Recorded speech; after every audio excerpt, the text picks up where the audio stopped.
Hello everyone, welcome to all of you tea with chemistry के online platform पे mission 95 plus में आप सभी का स्वागत है। और मैंने बायोमोलिक्यूल का एक शॉर्टकट निकाल लिया है जिसे हम जल्दी से जल्दी खत्म करेंगे। पूरा चैप्टर थ्योरेटिकल है और ये सभी आपको बहुत सारे मार्क्स दिलाने वाला है। तो शुरू करते हैं। मैंने क्लास में जो पढ़ाया था उसी का डायरेक्ट स्टडी मटेरियल बना लिया है और उसी से हम डायरेक्ट पढ़ते हुए चलेंगे। ठीक है, आई होप ये वीडियो आपके लिए रिवीजन पर्पस के लिए है। प्लीज आप इसे फर्स्ट टाइम पढ़ रहे हो तो इस वीडियो से नहीं पढ़ो, हमारे एप्लीकेशन पे जो वीडियो पड़ी है वहां पे जाके हेल्प लो। बाकी रिवीजन पर्पस के लिए ये वीडियो आपके काम आएगी। हम शॉर्टकट में सारी चीजें जल्दी जल्दी कवर करने की कोशिश करेंगे एक वीडियो के अंदर। चलिए, एक नहीं तो हो सकता है 2 या 3 भी हो जाए। शुरू करते हैं। What is biomolecule. I hope कि इतनी चीजें आपको विजिबल हो रही हैं। फॉन्ट साइज छोटा है तो जूम कर लेना। बायोमोलिक्यूल क्या है? हमारी बॉडी में जितने भी मॉलिक्यूल्स इंपॉर्टेंट है, रिक्वायर्ड है, वो बायोमोलिक्यूल कहलाता है। जैसे कि यहाँ हम जो पढ़ने वाले हैं, कार्बोहाइड्रेट पढ़ेंगे, प्रोटीन्स पढ़ेंगे, न्यूक्लिक एसिड, विटामिन, एंजाइम्स पढ़ेंगे। ठीक है, कुछ और भी एग्जांपल्स हैं। अगर हम बात करें कि बायोमोलिक्यूल किस ब्रांच ऑफ केमिस्ट्री में पढ़ते हैं, तो बायोकेमिस्ट्री में हम पढ़ते हैं। कार्बोहाइड्रेट पे हमारा स्पेशली अभी फोकस चल रहा है क्योंकि उसके फर्स्ट पार्ट में, या फिर कह लो बायोमोलिक्यूल का सबसे बड़ा पार्ट कार्बोहाइड्रेट ही है। शुरू करते हैं। ग्लूकोज, सोर्स ऑफ एनर्जी, मतलब हम यूजेस पे थोड़ा सा फोकस कर रहे हैं। लैक्टोज, मिल्क शुगर बोलते हैं। फ्रक्टोज, जो फ्रूट में शुगर पाया जाता है वो फ्रक्टोज है। सुक्रोज, केन शुगर, जो हमारे घरों में यूज होता है। और स्टार्च, फूड स्टोरेज है ना प्लांट्स के अंदर, और अगर एनिमल्स के अंदर फूड स्टोरेज होता है तो ग्लाइकोजन कहलाता है। ठीक है, ये ग्लाइकोजन कहाँ स्टोर होते हैं? मसल्स में, ब्रेन में, लिवर में, ईटीसी। और सेलुलोज भी आपका है। सेलुलोज भी आपके कार्बोहाइड्रेट में ही आता है, जो प्लांट सेल के बॉडी वॉल में, आई मीन बॉडी वॉल नहीं, प्लांट सेल के सेल वॉल में बहुत इंपॉर्टेंट कंस्टिट्यूएंट है। कार्बोहाइड्रेट की बात करें तो पुरानी डेफिनेशन ये कहती है कि भाई कोई भी ऐसा हो, कार्बोहाइड्रेट नाम से क्या समझ में आ रहा है? हाइड्रेट्स ऑफ कार्बन, कोई भी ऐसा जो इस वाले मॉलिक्यूलर फॉर्मूला में फिट हो जाए। एक्स मतलब कोई भी वैल्यू हो सकती है, H2O के आगे होल y लगा है, y के भी कोई वैल्यू हो सकती है। हम एग्जांपल के साथ देखें तो हमारे पास ग्लूकोज है जो कार्बोहाइड्रेट का एक एग्जांपल है। उसे हम हाइड्रेट्स ऑफ कार्बन वाले फॉर्मूले में फिट कर सकते हैं। बिल्कुल फिट कर सकते हैं जी। इसका फॉर्मूला है C6H12O6। कैसे लिख लोगे? इसे लिखोगे C6H2O का होल 6। तो ये ग्लूकोज आपका कार्बोहाइड्रेट है। अब जैसे रैमनोज, इसका फॉर्मूला है C6H12O5। अब देखो ना, एक ऑक्सीजन ही बस कम है ग्लूकोज के कंपैरिजन में, तो ऑब्वियस सी बात है ये इस फॉर्मूले में नहीं फिट बैठेगा। तो इस डेफिनेशन के अकॉर्डिंग तो ये तो कार्बोहाइड्रेट हुआ ही नहीं, पर वी नो दैट कि रैमनोज भी कार्बोहाइड्रेट होता है। तो ये डेफिनेशन का एक लिमिटेशन हमारे पास आ गया। दूसरा, एसिटिक एसिड का फॉर्मूला CH3COOH। ये एसिटिक एसिड कार्बोहाइड्रेट नहीं है, एसिड है ना, तो एसिटिक एसिड भी इस फॉर्मूले में कैसे फिट हो गया? अगर इस फॉर्मूले में फिट हो रहा है तो मतलब कि ये भी हाइड्रेट्स ऑफ कार्बन है या कार्बोहाइड्रेट है, जो कि नहीं है। नेक्स्ट हमारा मिथेनॉल है, HCHO। ये भी इस फॉर्मूले में फिट हो रहा है, जो कि हमारा कार्बोहाइड्रेट में नहीं आता है ना। तो ये दोनों कार्बोहाइड्रेट नहीं है पर फिर भी इस फॉर्मूले में बैठ रहे हैं। रैमनोज कार्बोहाइड्रेट है पर इस फॉर्मूले में नहीं बैठ रहा है। इट मीन्स कि इस डेफिनेशन में ही कोई ना कोई दिक्कत है। तो इस डेफिनेशन का एक मॉडर्न वर्जन भी आया। उसके अकॉर्डिंग हमारा कार्बोहाइड्रेट क्या है? Polyhydroxy aldehyde and polyhydroxy ketone है, कीटोज है। ये भी कैसा है? ऑप्टिकली एक्टिव है, तो हम बोल सकते हैं it is optically active polyhydroxy ketone और एल्डिहाइड्स। ठीक, अपना ग्लूकोज क्या है? एल्डिहाइड फंक्शनल ग्रुप दिखाता है, और फ्रक्टोज क्या है? कीटोन फंक्शनल ग्रुप दिखाता है। हम आगे चल के इसके स्ट्रक्चर पढ़ेंगे, फिशर स्ट्रक्चर, हॉवर्थ स्ट्रक्चर, बहुत इंपॉर्टेंट स्ट्रक्चर है, बने रहे साथ में। ऑप्टिकली एक्टिव मतलब क्या होता है भाई? ऑप्टिकली एक्टिव जो पीपीएल लाइन को, पीपीएल मतलब प्लेन पोलराइज्ड लाइट, जिसे लेफ्ट या राइट साइड में घुमा सके। ठीक है। क्लासिफिकेशन ऑफ पॉली कार्बोहाइड्रेट की बात करते हैं। कार्बोहाइड्रेट का एक और नाम सैकेराइड है। सैकेराइड वर्ड आया है सैकेरॉन से, जिसका मतलब होता है शुगर। तो इसीलिए हम इसको सैकेराइड्स भी बोलते हैं। किसे? कार्बोहाइड्रेट्स को। कार्बोहाइड्रेट्स देखिए यहाँ पे लिख भी रखा है। कार्बोहाइड्रेट्स की अगर हम हाइड्रोलिसिस करें, या कह लो हाइड्रोलिसिस के बेसिस पे क्लासिफिकेशन करें, तो हमारे पास 3 क्लासिफिकेशंस मिलते हैं: monosaccharide, oligosaccharide and polysaccharide. Monosaccharide के बारे में क्या खास बात है भाई? सिंपलेस्ट शुगर है। अगर इसको हाइड्रोलिसिस करें तो और सिंपलर यूनिट नहीं मिलती है। ओलिगोसैकेराइड की बात करें तो अगर इसके हाइड्रोलिसिस करें हमें 2 to 10 यूनिट्स मिल जाएंगी। पॉलीसैकेराइड की बात करें कि after hydrolysis more than 10 units हमें ऑब्टेन होंगी। एग्जाम्पल की बात करें मोनोसैकेराइड में, तो ग्लूकोज एल्डिहाइड है, फ्रक्टोज कीटोन है, पॉलीहाइड्रोक्सी कीटोज, राइबोस आपको याद हो, आप राइबो न्यूक्लिक एसिड में इसको पढ़ने वाले हो, 5 कार्बन वाली ये होती है, पेंटोज शुगर इसको बोलते हैं। गैलेक्टोज भाई भाई है, ग्लूकोज का भाई है, ठीक है, भाई मतलब कि ईपीमर या एनोमर जिसे हम आगे पढ़ने वाले हैं, वैसे तो ये इसका ईपीमर है। ओलिगोसैकेराइड की बात करें तो एग्जांपल है माल्टोज, माल्टोज डाइसैकेराइड है, जिसके हाइड्रोलिसिस अगर हम करते हैं तो हमें कुछ 2 यूनिट्स मिल जाएंगी। लैक्टोज भी डाइसैकेराइड है, सुक्रोज भी डाइसैकेराइड है।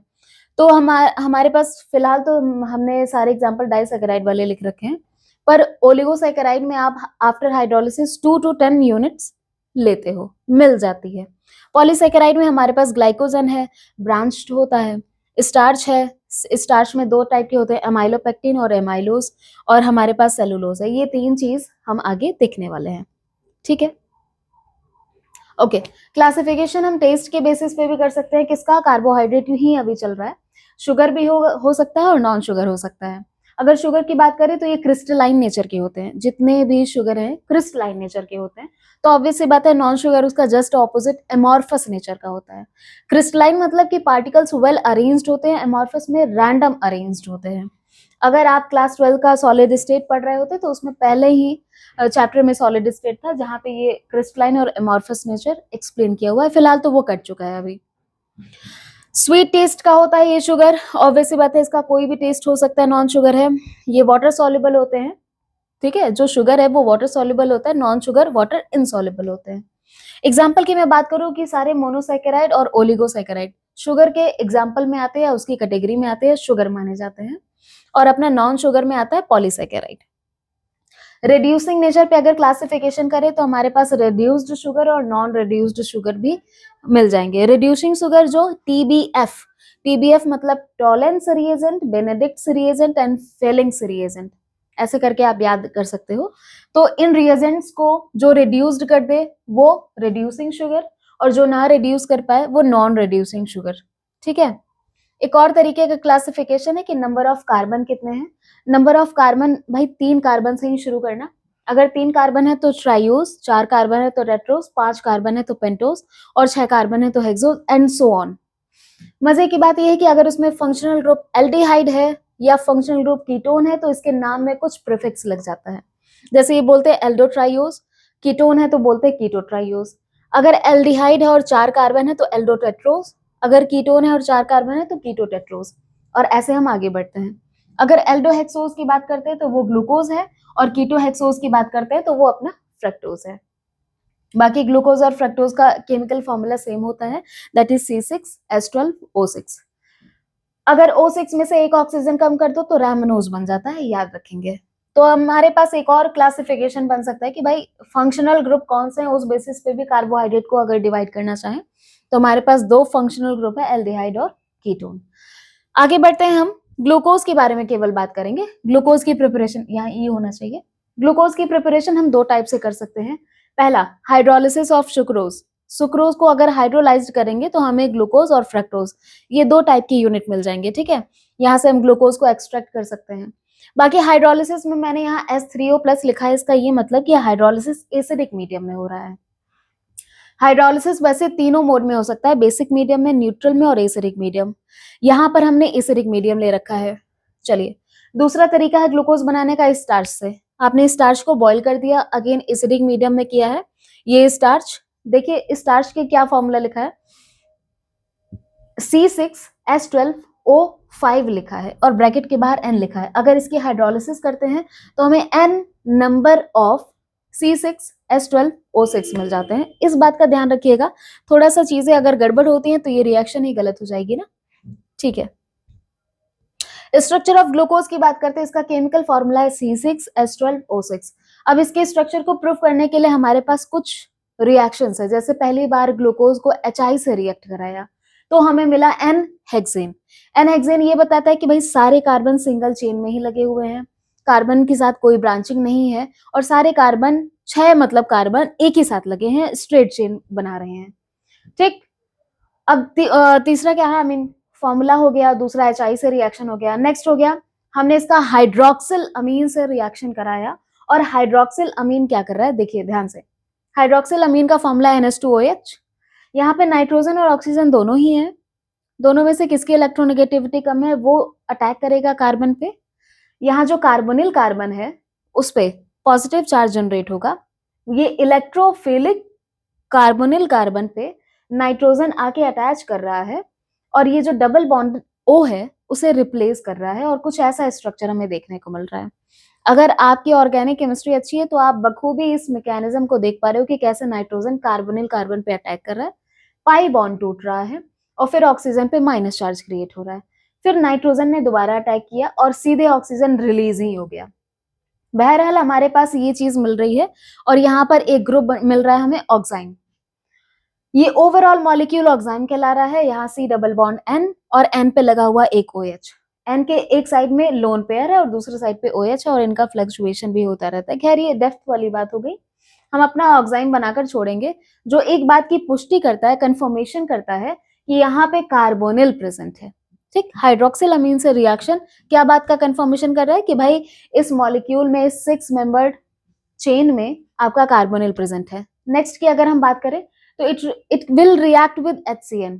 तो अगेन हमारा क्या हो रहा है, कार्बन पे साइनाइड अटैक कर रहा है, O पे माइनस चार्ज आ रहा है और OH लेकर OH में कन्वर्ट हो जा रहा है, जिसको हम साइनोहाइड्रिन बोल रहे हैं। अगेन ये इस बात को ही कंफर्म कर रहा है कि इसमें कार्बोनिल कार्बन है, इसमें कार्बोनिल यानी C डबल बॉन्ड O है। अभी भी ये नहीं कंफर्म हुआ है कि एल्डिहाइड है, अभी ये कंफर्म हुआ है कि कार्बोनिल है। हाँ, एक और चीज मैंने यहाँ बता रखा है कि भाई कार्बोनिल के ना बहुत सारी चीजें हैं। अगर आपके कार्बोनिल के लेफ्ट साइड में RRR मतलब कार्बन लगा है, तो राइट साइड में आप थोड़ी सी सब्स्टिट्यूशन लगा लगा के नए फंक्शनल ग्रुप ऑब्जर्व करते हो। ठीक है, हम कह सकते हैं ये carbonyl mother of these functional group, ऐसा है। ओके, तो यहाँ एल्डिहाइड अगर राइट साइड में अच्छा है, राइट साइड में R है तो कीटोन, राइट साइड में OH है तो कार्बोक्सिलिक एसिड, राइट साइड में NH2 है तो एमाइड। चलिए आगे बढ़ते हैं। अगर हमने सेम जो भी हमारा ग्लूकोज है, यहाँ पे कुछ भी लिख सकते हैं, उसको ब्रोमीन वाटर के साथ रिएक्ट कराया ना, तो ब्रोमीन वाटर क्या करेगा, ये जो CHO है उसे ऑक्सीडाइज कर देगा, उसे कन्वर्ट कर देगा कार्बोक्सिलिक एसिड में, जिसे हम ग्लूकोनिक एसिड कहते हैं। जिससे हमको ये कंफर्म हुआ कि वो जो कार्बोनिल ग्रुप था वो 100% एल्डिहाइड है। अभी एल्डिहाइड का कंफर्मेशन हो गया, चलो भाई ठीक है। अब ब्रोमीन वाटर के अलावा हम कोई और ऑक्सीडाइजिंग, जैसे bromine water mild oxidising agent था ना, अगर हमने कोई और स्ट्रॉन्ग ऑक्सीडाइजिंग एजेंट से इसका रिएक्शन कराया तो CHO भी ऑक्सीडाइज्ड हो जाएगा और CH2OH यानी प्राइमरी अल्कोहल भी ऑक्सीडाइज होकर COOH में कन्वर्ट हो जाएगा। इसको हम बोलते हैं सक्सिनिक एसिड। जब हमने इस तरीके से दोनों तरफ COOH बना लिया तो हमको एक बात का कंफर्मेशन हो गया कि भाई CHO था ही था। चलो भाई, एक और चीज ना, इसने प्राइमरी अल्कोहल को भी तो COOH में कन्वर्ट करा है, तो मतलब कि प्राइमरी अल्कोहल भी इस बात से कंफर्म होता है। ठीक है भैया, reaction with acetic anhydride. Acetic anhydride ने सारे OH को एसिटिक एनहाइड्राइड के साथ रिएक्ट करा रहा है और कुछ नया बना रहा है। तो अब यहाँ पे हमने जितने भी एसिटिक एनहाइड्राइड डाले उसमें से 5 मोल कंज्यूम हो गए, मतलब 5 जगह OH था। इसका ये नहीं मतलब कि सारे OH एक जैसे हैं, प्राइमरी ही हैं सारे, या सारे के सारे सेकेंडरी हैं। इसका ये मतलब कि OH कंफर्म है, और वी नो दैट कि यहाँ पर सेकेंडरी OH भी है और प्राइमरी अल्कोहल भी है। अभी थोड़ी देर पहले हमने नाइट्रिक एसिड से एक प्राइमरी अल्कोहल प्रूव कराया था। यह 5 मोल ऑफ एसिटिक एनहाइड्राइड का कंजप्शन ये बताता है कि यहाँ 5 टाइम्स OH है, और ये तभी पॉसिबल है जब हर एक कार्बन पे अलग अलग OH हो। क्यों, एक कार्बन पे 2 OH नहीं हो सकते? नहीं हो सकते, वहां पे डिहाइड्रेशन हो जाएगा अगर एक कार्बन पे 2 OH है तो। चलिए, तो it confirms 5 hydroxyl groups. Obvious सी बात है, सारे अलग अलग कार्बन पे होंगे, एक CHO पे तो OH होगा नहीं, उसके अलावा बचे जितने भी 5 कार्बन है उन सब पे OH होगा। तो भाई ये हमारी फिशर प्रोजेक्शन है। फिशर प्रोजेक्शन से हमको क्या समझ में आ रहा है, हमको क्या समझ में आ रहा है कि इसमें एक अच्छा ये ग्लूकोनिक एसिड जिसमें ऊपर COOH है, सक्सेनिक एसिड जिसमें एक ऊपर और एक नीचे 2 जगह COOH है, और ये आपका ग्लूकोज। ठीक, ग्लूकोज का हमें स्ट्रक्चर कंफर्म हो गया है कि ऊपर CHO। देखिए हम ऊपर CHO इसलिए रख रहे हैं क्योंकि वो सबसे ज्यादा ऑक्सीडाइज्ड फॉर्म है, और हम IUPAC के अकॉर्डिंग नंबरिंग वहां से शुरू करते हैं, जो सबसे ज्यादा ऑक्सीडाइज्ड फॉर्म है उसे प्रियोरिटी देते हैं। इट मीन्स कि अगर हम इसको थोड़ा सा एक्सपेंड करें तो हम कुछ ऐसा लिख सकते हैं, और हम करेंगे 1, CHO वाले कार्बन को 1, then 2, then 3, then 4, then 5, then 6। अब ये 4 को मैंने सर्कल क्यों कर दिया, मतलब सर्कल नहीं, ऐसे बॉक्स में क्यों कर दिया, क्योंकि इसका कंपैरिजन हम ग्लाइसर एल्डिहाइड से करा रहे हैं। अगर ग्लाइसर एल्डिहाइड में OH राइट साइड में है तो ये इसका कंफर्मेशन में कैपिटल D आ जाएगा। अगर ग्लाइसर एल्डिहाइड से कंपेयर कराते समय इसका OH लेफ्ट साइड में दिख रहा है तो इसका जो नाम पड़ेगा, इसके नाम में कैपिटल L आ जाएगा। अब देखिए बच्चे कंफ्यूज हो जाते हैं स्मॉल d और स्मॉल l से भी। स्मॉल d और स्मॉल l ऑप्टिकल रोटेशन में हम यूज करते हैं जब हम PPL का नाम लेते हैं या ऑप्टिकल एक्टिविटी बता रहे होते हैं कि भाई PPL लेफ्ट साइड में मुड़ी या राइट साइड में मुड़ी या जो भी हुई, वहां स्मॉल d और स्मॉल l लेते हैं। कैपिटल D और कैपिटल L बेसिकली तब यूज करते हैं जब हम उसका कंपैरिजन किसी दूसरे मॉलिक्यूल से कर रहे होते हैं। तो यहाँ हम ग्लूकोज का कंपैरिजन ग्लाइसर एल्डिहाइड से कर रहे हैं, और ग्लाइसर एल्डिहाइड में जैसे OH राइट साइड में है वैसे इसके 5th नंबर का OH अगर राइट साइड में तो इसको कैपिटल D से रिप्रेजेंट करो।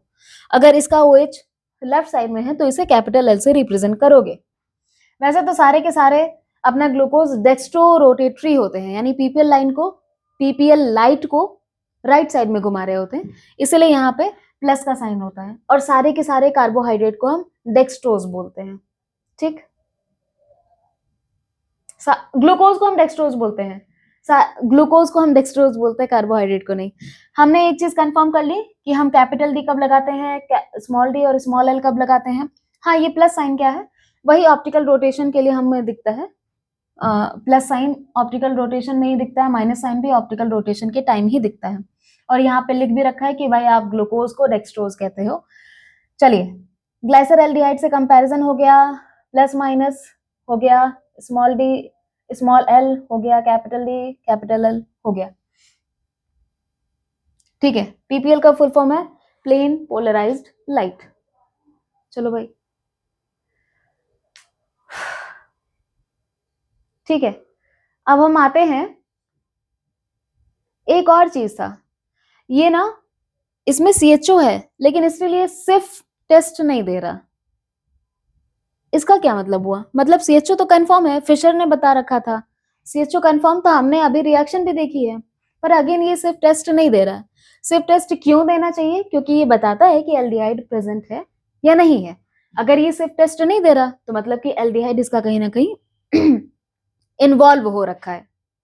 पहला चीज, जब हम इसका सोडियम बाइसल्फाइड से रिएक्शन कराते हैं तो इसे एडक्ट बनाना चाहिए, जो कि प्रूव करता है कि एल्डिहाइड ग्रुप प्रेजेंट है। अगेन ये एडक्ट नहीं बना रहा, तो फिर से हमें दिक्कत लगी कि भाई ये शायद सही नहीं है। नेक्स्ट, इसके 2 क्रिस्टलाइन स्ट्रक्चर हमें देखने को मिल रहे थे, एक अल्फा और एक बीटा। अगर अल्फा या बीटा हम पढ़ना चाहेंगे तो वो एक स्ट्रक्चर, एक फिशर स्ट्रक्चर से क्लियर नहीं हो रहा था।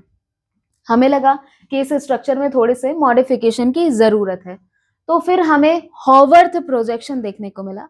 हॉवर्थ प्रोजेक्शन क्या बोलता है कि भाई जो पहले नंबर का ऑक्सीजन है ना, जो पहले नंबर का ऑक्सीजन है, जो पाई बॉन्ड बनाया है कार्बोनिल कार्बन से, वो पाई बॉन्ड टूट रहा है। जो 5th नंबर का OH है उसका ऑक्सीजन इस कार्बोनिल कार्बन पे अटैक कर रहा है, और इस तरीके से ये एक ऐसे स्ट्रक्चर बना रहा है। आप देख रहे हो। अब ये जो स्ट्रक्चर है ये देखने में बहुत अजीब लग रहा है, इसलिए हमने इसको कुछ ऐसा बना दिया। अब ये आपको कंफ्यूजिंग लग सकता है कि भाई यहाँ क्या कार्बन है, क्या यहाँ कार्बन है, तो नहीं कार्बन है, बिल्कुल भी नहीं कार्बन है। ये कार्बन, ऑक्सीजन और फिर ये कार्बन, बस ये 3 ही लोग हैं जिनसे ये एक रिंग बन रही है। ठीक, इतना आपको याद रखना है। हम अपने ईज के लिए इसको ऐसे ऐसे हम बना रहे हैं। अभी ये जो कार्बन है, जो कार्बोनिल कार्बन है, ये पहले कैसा था, सिमेट्रिक था, पहले वो एक कायरल था। जब इस 5 नंबर वाले कार्बन के ऑक्सीजन ने इस पे अटैक किया तो ये कायरल में चेंज हो गया। अब कायरलिटी कब आती है, जब चारों डिफरेंट ग्रुप्स लगे होते हैं। अब अगर ये कायरल हो गया तो हमने इस पे एक्सटेरिक्स या स्टार लगा दिया। अगर इसका OH राइट साइड में है तो कुछ और स्ट्रक्चर बन सकता है, अगर इसका OH लेफ्ट साइड में तो कोई और स्ट्रक्चर बन सकता है। अगर इसका OH राइट साइड में है तो हम इसको अल्फा स्ट्रक्चर बोलते हैं, अगर इसका OH लेफ्ट साइड में है तो हम इसको बीटा स्ट्रक्चर बोलते हैं।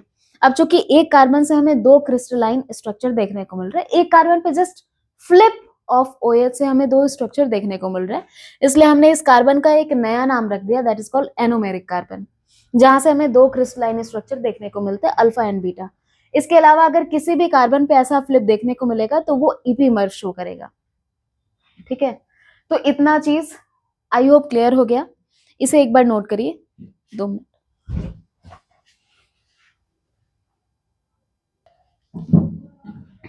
ठीक है, इतनी सारी चीजें आई थिंक आपको रिकवर हो गई होंगी। तो इसके बाद हॉवर्थ प्रोजेक्शन अपना हो गया। हॉवर्थ प्रोजेक्शन में एक चीज ध्यान रखना, ये कार्बन नहीं है, ऑलरेडी मैंने बता रखा है। ठीक है, इसके बाद हमारा आता है भाई नॉन रिड्यूसिंग शुगर। क्यों बोला जा रहा है? क्योंकि वो जो एनोमेरिक कार्बन है ना, जिस कार्बन पे फ्री एल्डिहाइड और फ्री कीटोन है, वो है ही नहीं। वो अगर नहीं फ्री है तो वो नॉन रिड्यूसिंग शुगर कहला रहा है। एक चीज ध्यान रखेंगे, ठीक है, अपना सुक्रोज जो है वो नॉन रिड्यूसिंग शुगर में ही आता है। बाकी जो देखिए यहाँ पे लिखा है C1 पे अगर फ्री एल्डिहाइड या कीटोन है तो वो टॉलन फेलिंग्स और बेनेडिक्ट्स को रिड्यूस करेगा, तो वो रिड्यूसिंग शुगर कहलाएगा। और सारे के सारे मोनोसेकेराइड्स आपके रिड्यूसिंग शुगर होते हैं। डाइसेकेराइड्स भी आपके रिड्यूसिंग शुगर में आ जाते हैं एक्सेप्ट सुक्रोज। ध्यान रखना, इस पे क्वेश्चन पूछता है कि सुक्रोज आपका क्या है, तो सुक्रोज आपका नॉन रिड्यूसिंग शुगर है। और इसके साथ वो इन्वर्टीज, मतलब क्या बोले इसको हम, सुक्रोज को इन्वर्जन ऑफ शुगर भी ये शो करता है।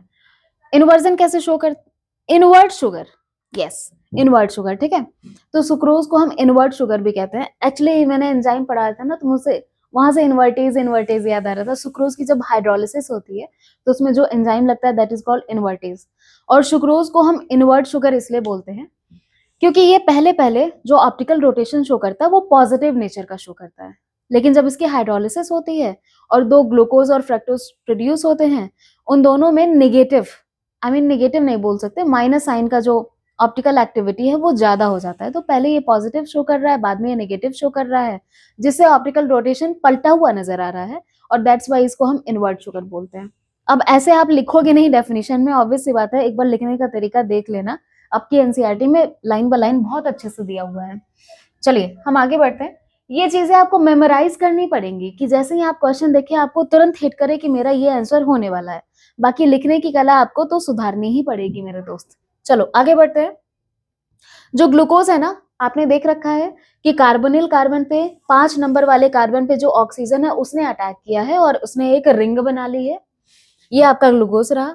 ग्लूकोज का ये जो रिंग वाला स्ट्रक्चर है जो अभी हमने फिशर के फॉर्म में देखा था, उसको हमने हॉवर्थ स्ट्रक्चर में कन्वर्ट करने के लिए पायरेन से कंपैरिजन किया। पायरेन क्या है? 1 2 3 4 5, ये जो 5 कार्बन और 1 ऑक्सीजन वाला स्ट्रक्चर जो दिख रहा है उसकी तरह हमने बनाने की कोशिश की। ग्लूकोज को कोशिश किया कि ऑब्वियस सी बात है बनाते ही हैं, ठीक, इसलिए हम ग्लूकोज को बोलते हैं पायरानोज। अब देखिए जो राइट साइड में OH है ना, वो इस स्ट्रक्चर में नीचे यानी डाउनवर्ड साइड में दिखेगा। फर्स्ट वाले कार्बन पे OH राइट साइड में है, तो इसके पायरानोज स्ट्रक्चर में OH डाउनवर्ड डायरेक्शन में होगा। सेकेंड वाले कार्बन पे OH राइट साइड में है, तो सेकेंड वाले कार्बन पे डाउनवर्ड साइड में होगा।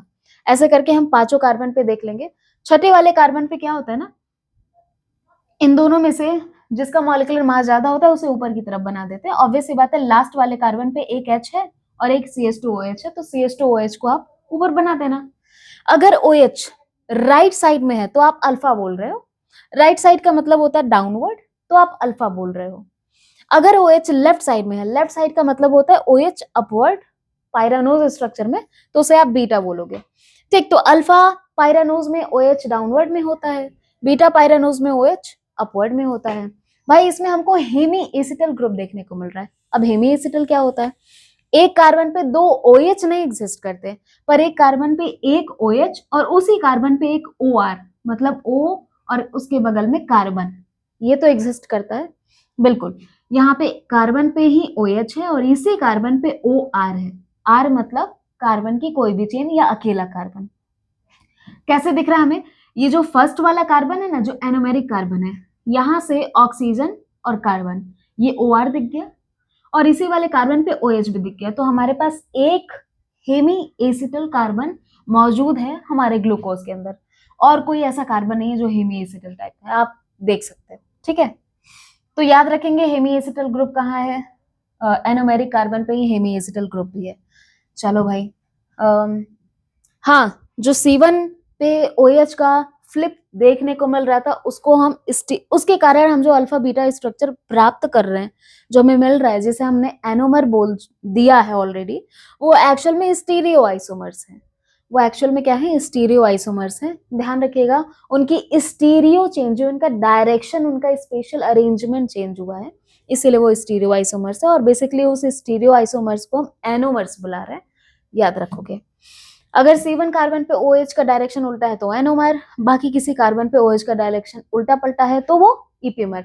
एक जगह का ही डिफरेंस रहेगा तभी एनोमर या इपीमर बुलाओगे, एक से ज्यादा डिफरेंस होगा तो वो इन दोनों की कैटेगरी में नहीं आएगा। Mind my language. आपको नहीं समझ में आया, पॉज कर लेना, थोड़ा पीछे फिर से करके वीडियो देख लेना। आगे बढ़ते हैं स्ट्रक्चर ऑफ फ्रक्टोज पे। तो इसके पहले हमने बोला था कि ग्लूकोज डेक्सट्रोज होता है, क्योंकि पीपीएल लाइन हमेशा पॉजिटिव साइड में ही जाती है, डेक्स्ट्रो रोटेटरी शो होती है। यहाँ पे अपना जो फ्रक्टोज है उसमें पीपीएल लाइन हमेशा लेफ्ट साइड में है, इसलिए हमको माइनस साइन या निगेटिव साइन हमेशा दिखेगा। तो यहाँ पे कैपिटल डी और कैपिटल एल का सेम ही फंडा है भाई, कि ग्लाइसर एल्डिहाइड के OH के हिसाब से आप कैपिटल डी कैपिटल एल लगा लेना। अगर OH राइट साइड में है कैपिटल डी, अगर OH लेफ्ट साइड में है तो कैपिटल एल। चलिए भाई, इसका फिशर प्रोजेक्शन अगर हम बनाते हैं तो हमें सेकंड वाले कार्बन पे कीटोन देखने को मिलता है। ऑब्वियस सी बात है, फर्स्ट कार्बन पे कीटोन कैसे ही मिलेगा, कीटोन कभी भी एंड वाले कार्बन पे नहीं देखने को मिलता, बिटवीन द चेन ही देखने को मिलेगा। सेकंड वाली कार्बन पे हमें कीटोन देखने को मिल रहा है। ये फिशर स्ट्रक्चर है, और चूंकि ये माइनस साइन परमानेंट है ना, फ्रक्टोज में ये लीवो रोटेटरी होता है, इसलिए माइनस साइन हमेशा लगता है। तो माइनस साइन इसका परमानेंट है। इसमें क्या क्या देखने को मिल रहा है यार, यहाँ पे हमें 3 सेकेंडरी अल्कोहल देखने को मिल रहे हैं और एक प्राइमरी अल्कोहल, नहीं 2 प्राइमरी अल्कोहल देखने को मिल रहा है। इसके पहले ग्लूकोज वाले में क्या था, एक प्राइमरी अल्कोहल था और बाकी जितने अल्कोहल थे वो सारे के सारे सेकेंडरी थे। एक छोटा सा रेफरेंस है, याद रखना, क्या पता ऐसे ही डायरेक्ट MCQ में पूछ ले, तो ये चीजें याद रहेंगी तो बार बार स्ट्रक्चर बैठ के नहीं बनाना पड़ेगा। क्या हो रहा है कि इसमें भी अगेन 5 नंबर वाला जो कार्बन है बहुत नटखट सा है, उसका जो ऑक्सीजन है वो ना कीटोन वाले कार्बन पे क्या कर रहा है, अटैक कर दे रहा है। तो जो कीटोनिक कार्बन है वो अगेन अपने पाई बॉन्ड को तोड़ रहा है, उसके OH को जो काम करना है वो काम कर लिया। ये कार्बन पहले एसिमेट्रिक था, ये कार्बन पहले सिमेट्रिक था, मतलब एक कायरल था, इस पे कायरलिटी नहीं थी। जब इस ऑक्सीजन ने इस पे अटैक किया तो कायरलिटी जनरेट हो गई। अगर कायरलिटी जनरेट हुई तब तो भाई OH लेफ्ट में घूमे तो कुछ और बन जाए, OH राइट में घूमे तो कुछ और बन जाए। अगर OH राइट साइड में घूम रहा है तो ये अल्फा फ्रक्टोज बन जाता है, अगर OH लेफ्ट साइड में घूम रहा है तो ये अल्फा बीटा फ्रक्टोज बन जाता है।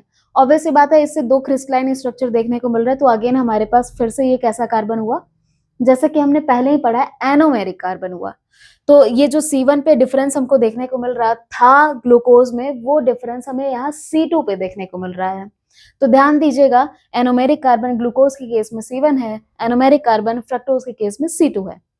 ये जो 2 स्ट्रक्चर अलग अलग प्रोड्यूस हो रहे हैं वो फ्रक्टोज के केस में C2 कार्बन से प्रोड्यूस हो रहे हैं। प्लीज ध्यान दीजिएगा, याद रखिएगा।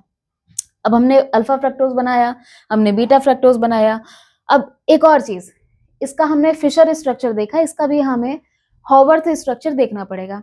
क्योंकि जब हम ग्लूकोज बना रहे थे हम पायरेन से इसका कंपैरिजन कर रहे थे, फ्रक्टोज के केस में हम इसका कंपैरिजन फ्यूरेन से करेंगे। तो फ्यूरेन से करने के बाद हम इसको बोलेंगे फ्यूरानोज स्ट्रक्चर। तो बिल्कुल ठीक है, जो फ्यूरेन है वो कुछ ऐसा दिखता है। हाँ, ये पायरानोज के लिए मैंने लिखा है, इसके ऊपर ग्लूकोज लिख दिया, ये फ्यूरेन है, इसके ऊपर फ्रक्टोज लिख दिया। फ्यूरेन के अकॉर्डिंग जो अपने पास 1 2 3 4 4 कार्बन और एक ऑक्सीजन देखने को मिल रहा है, इसके हिसाब से हम अगर स्ट्रक्चर बनाते हैं तो बस वही अपना फंडा है, जो लेफ्ट साइड में OH है वो इसमें डाउनवर्ड साइड में रहता है, रिंग में पायरानोज या फ्यूरानोज में डाउनवर्ड साइड में होता है। जितने भी लेफ्ट साइड में वो रिंग में डाउनवर्ड साइड में होंगे। ध्यान दीजिएगा, उसमें फर्स्ट वाले कार्बन पे OH ऊपर या नीचे हो रहा था, इसमें सेकंड कार्बन पे OH ऊपर या नीचे हो रहा है। अगर OH नीचे की साइड में तो अल्फा कहलाएगा, अगर OH ऊपर की साइड में तो बीटा कहलाएगा। माइनस साइन इसका कंपलसरी है क्योंकि ये लीवो रोटेटरी नेचर का होता है। हाँ, इस कैपिटल D और कैपिटल D दोनों ही जगह लिखा है क्योंकि इसमें जो OH है वो राइट साइड में दिख रहा है। कौन सा OH राइट साइड में दिख रहा है भाई? ये वाला OH जो 5th नंबर का है ना, जो OH इन्वॉल्व हो गया रिंग में, वो राइट में था तभी तो रिंग में इन्वॉल्व हुआ है ना। तो यहाँ पे परमानेंट D हमको देखने को मिल रहा है दोनों ही जगह पे। ठीक है भाई। अब हमने मोनोसैकेराइड में ग्लूकोज और फ्रक्टोज का फिशर स्ट्रक्चर और हॉवर्थ स्ट्रक्चर देख लिया। अब हम शिफ्ट करते हैं डाइसैकेराइड पे। तो हमारे पास कुछ प्यारे प्यारे डाइसैकेराइड्स हैं। जैसे हमारा पहला ही है डाइसैकेराइड। अच्छा, कोई भी यार डाइसैकेराइड हो उसके बीच में एक लिंकेज कॉमन है। पहली बात तो इस चैप्टर में 3 लिंकेज पढ़ोगे तुम। ग्लाइकोसिडिक लिंकेज कार्बोहाइड्रेट के बीच में, पेप्टाइड लिंकेज प्रोटीन के बीच में, और कौन सा फॉस्फोडाइस्टर लिंकेज कहाँ पे, किसके बीच में? न्यूक्लिक एसिड के बीच में ना, जब न्यूक्लियोटाइड बनाते हैं। चलो बढ़ते हैं यहाँ पे। ग्लाइकोसिडिक लिंकेज हमें कहाँ देखने को मिल रहा है यार? C1 C4 के बीच में भी देखने को मिल सकता है, C1 और C2 के बीच में भी देखने को मिल सकता है। हाँ, ये दोनों ही चेन स्ट्रक्चर के लिए बोला गया है। जब ब्रांचिंग इस पे आती है तो ब्रांचिंग आती है C1 और C6 के बीच में। ध्यान देना, ब्रांच्ड कार्बोहाइड्रेट भी होते हैं, पॉलीसैकेराइड में हमें देखने को मिलता है।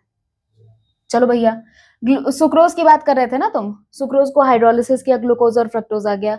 अब आते हैं काम की बात पे कि सुक्रोज को हाइड्रोलिसिस किया तो सच में ग्लूकोज का कौन सा क्रिस्टलाइन फॉर्म मिला या फ्रक्टोज का कौन सा क्रिस्टलाइन फॉर्म मिला, यहाँ से देखेंगे। यहाँ पे हमको मिल रहा है अल्फा डी ग्लूकोज और यहाँ से हमको मिल रहा है बीटा डी फ्रक्टोज। ठीक, यहाँ से हमको अल्फा डी प्लस ग्लूकोज मिल रहा है, यहाँ से हमको बीटा डी माइनस फ्रक्टोज मिल रहा है।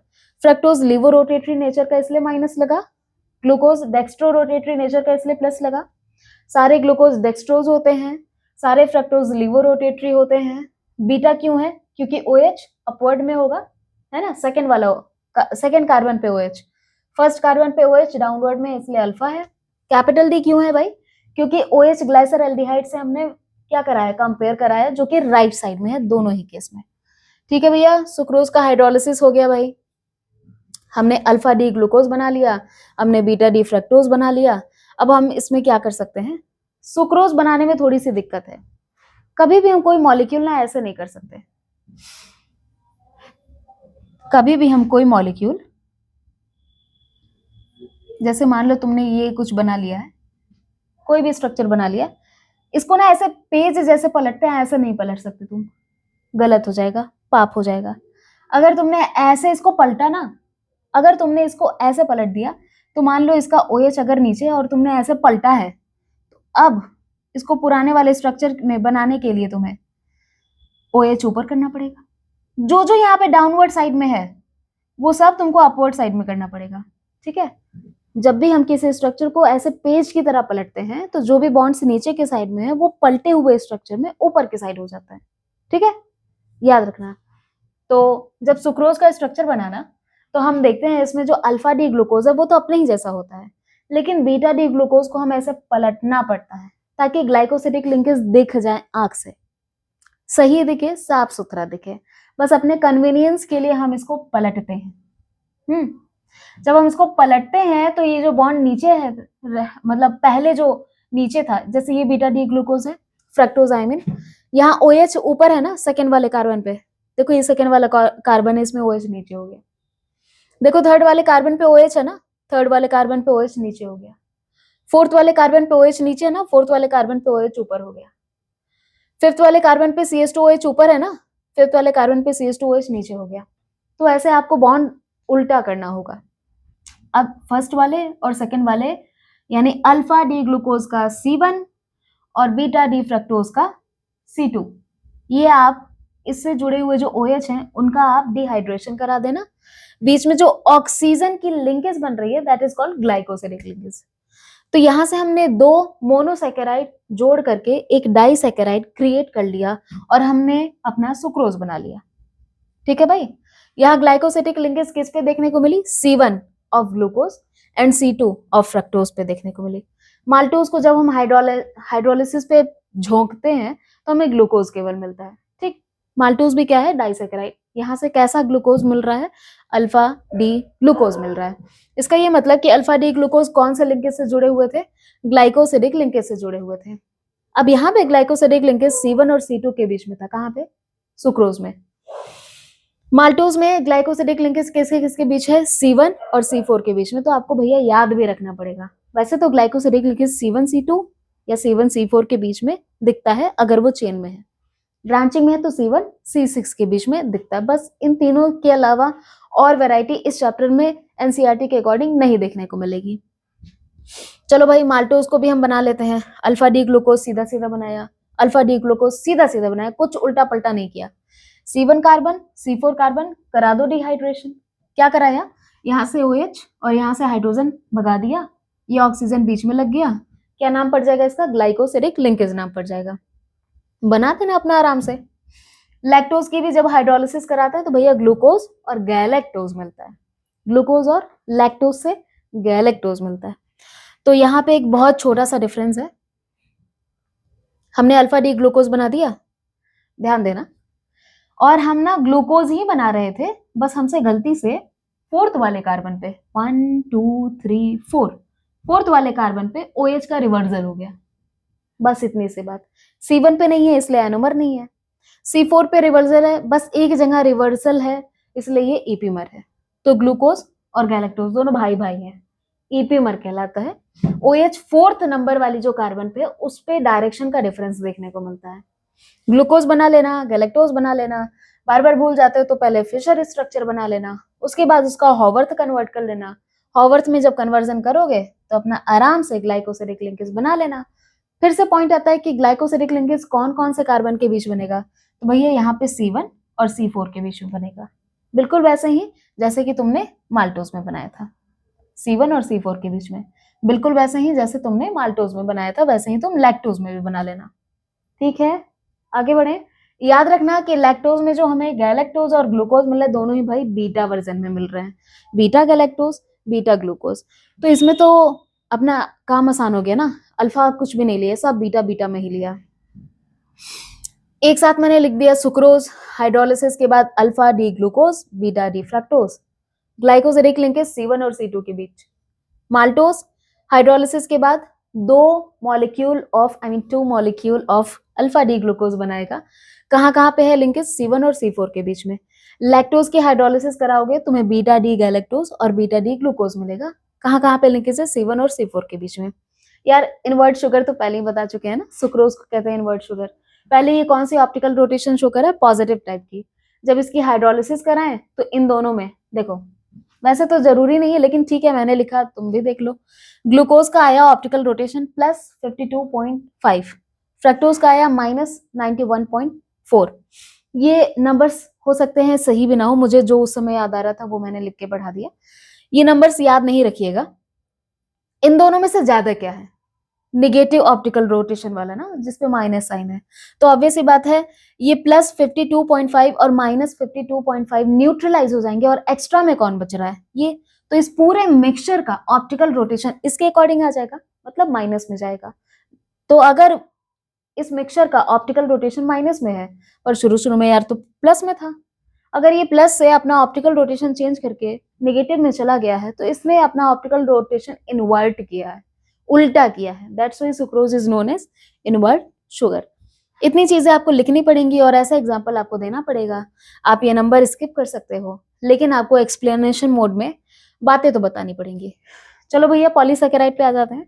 पॉलीसैकेराइड में हमने सबसे पहले क्या देख ली, हमारे पास 3 चीजें आएंगी, ग्लाइकोजन, एनिमल स्टार्च बोलते हैं, फिर दूसरा आएगा सेलुलोज, जो सेल वॉल का इंपॉर्टेंट कंस्टिट्यूएंट है, प्लांट सेल वॉल का, और तीसरा आएगा स्टार्च, जो कि 2 टाइप का है, एमाइलोज और एमाइलोपेक्टिन।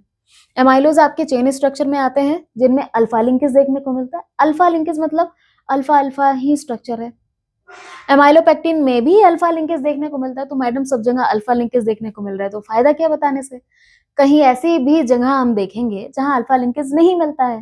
ठीक, याद रखना स्टार्च में दोनों जगह अल्फा लिंकेज मिल रहा है, सारे स्ट्रक्चर अल्फा वाले ही होते हैं। अमाइलोपेक्टिन बस ब्रांच स्ट्रक्चर होता है। चलो भैया, चेन जो है वो ग्लाइकोसिडिक लिंकेज शो कर रहा है, कौन, कार्बोहाइड्रेट वाला चेन। किसके किसके बीच, सैकेराइड्स के बीच। C1 और C4 के बीच में चेन बन रही है, और ब्रांचिंग किसके बीच हो रही है, C1 और C6 के बीच में। एमाइलोज की हम बात करते हैं। एमाइलोज अपनी सीधी चेन है, ठीक, सीधी चेन है, आप एनसीईआरटी में भी देख सकते हो। एमाइलोज सीधी चेन है, C1 और C4 के बीच में उसका बन रहा होगा ग्लाइकोसिडिक लिंकेज। आपको देख के एनसीईआरटी से प्रॉपर एक बार अपने कॉपी पेन पे बिना कुछ देखे एक बार देख के फिर बिना कुछ देखे प्रैक्टिस कर लेना, वरना एग्जाम में कंफ्यूज हो जाओगे। सेलुलोज की बात कर लेते हैं। एमाइलोज सिंगल चेन है, एमाइलोपेक्टिन ब्रांच चेन है।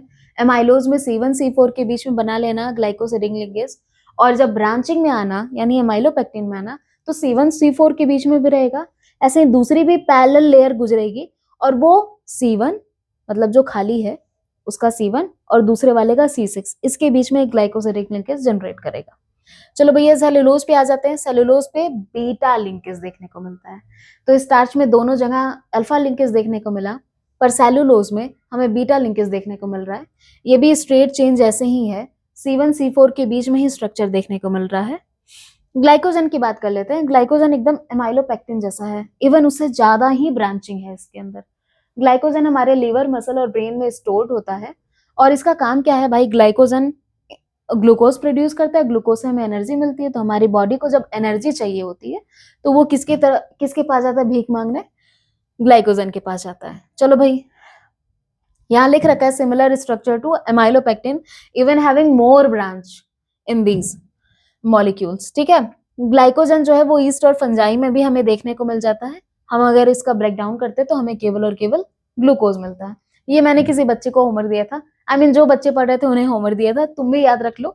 5 यूजेस ऑफ कार्बोहाइड्रेट खुद से देख के लिख लेना, खुद से देख के मतलब कि कहना ना पड़े और स्ट्रक्चर ऑफ एमाइलोपेक्टिन बना लेना। चलो भाई, प्रोटीन हम नेक्स्ट वाली वीडियो में अपलोड करते हैं। आई होप कि कार्बोहाइड्रेट यहाँ तक आपको हेल्पफुल रहा, क्लियर रहा। बाकी डेप्थ में वीडियो देखने के लिए हमारे ऐप पे एक बार विजिट कर लेना। कुछ टेस्ट सीरीज भी अपलोडेड है, उसका भी लुत्फ उठा लो। चीजें जो फ्री हैं वो तो नहीं छोड़नी चाहिए। Thank you so much.